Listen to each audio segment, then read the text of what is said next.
Ora bem, em 2004, um livro caiu como uma bomba na poesia espanhola.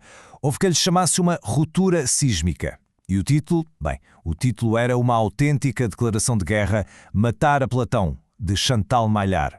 Vamos então perceber como é que este poema se propôs a desmantelar, sozinho, mais de 2000 anos de pensamento ocidental. O título só por si já é um manifesto, não é? Mas porquê Platão? O que é que o pai da filosofia ocidental fez para se tornar o alvo? A resposta, como vamos ver, está num conflito fundamental. Uma verdadeira batalha entre duas formas de olhar para o mundo.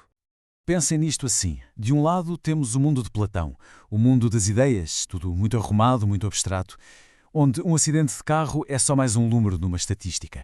E depois temos o mundo de Maillard, o mundo do real, do sensorial, do concreto, onde há carne rasgada, há vísceras, há sangue. A obra dela é, no fundo, uma revolta contra esta tradição que nos habituou a valorizar mais o conceito do que a própria experiência.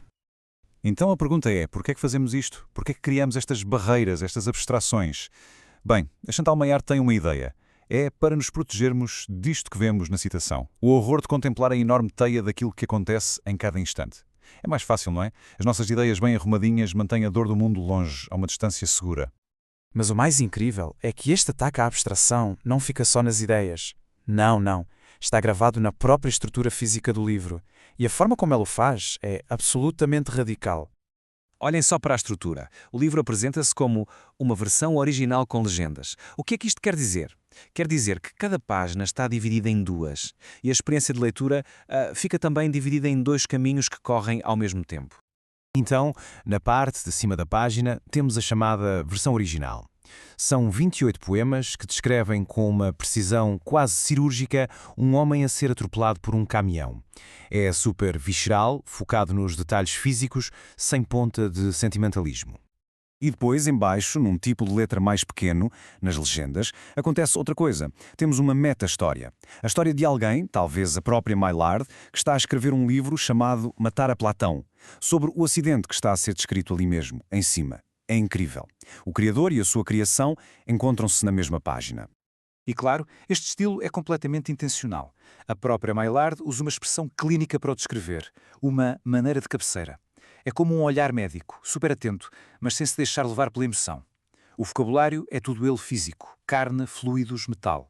O objetivo é obrigar-nos a sentir o acidente diretamente, sem filtros. É deixar que a indecência do momento fale por si, sem a poesia a adoçar a pílula. Toda esta estrutura, que parece tão estranha, serve um propósito filosófico muito claro.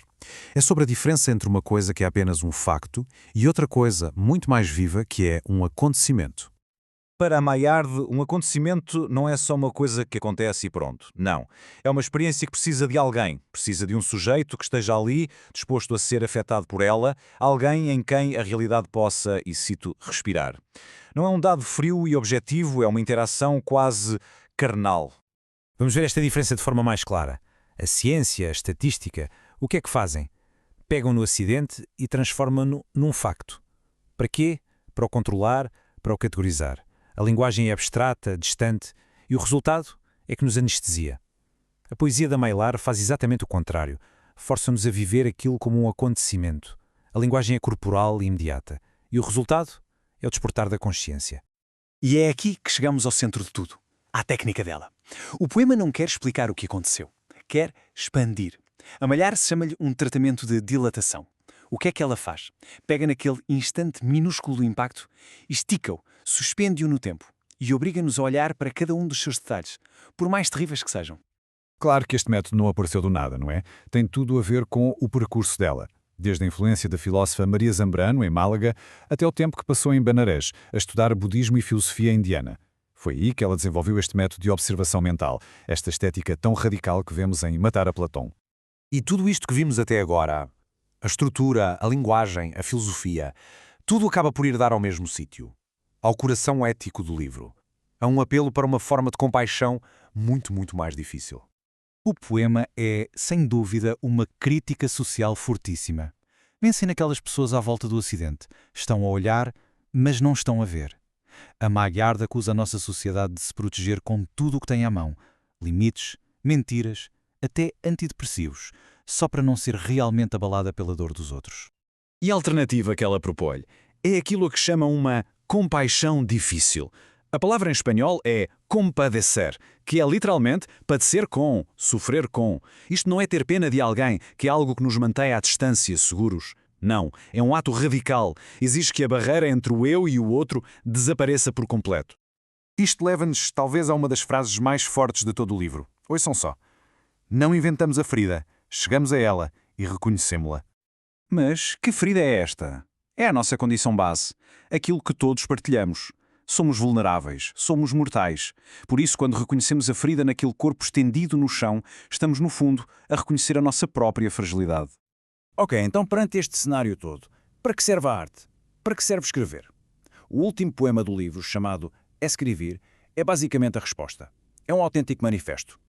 Para ela, escrever é, antes de mais, uma rebelião, uma violência de consciência, que percebe que a morte daquele homem é, de alguma forma, a nossa morte também.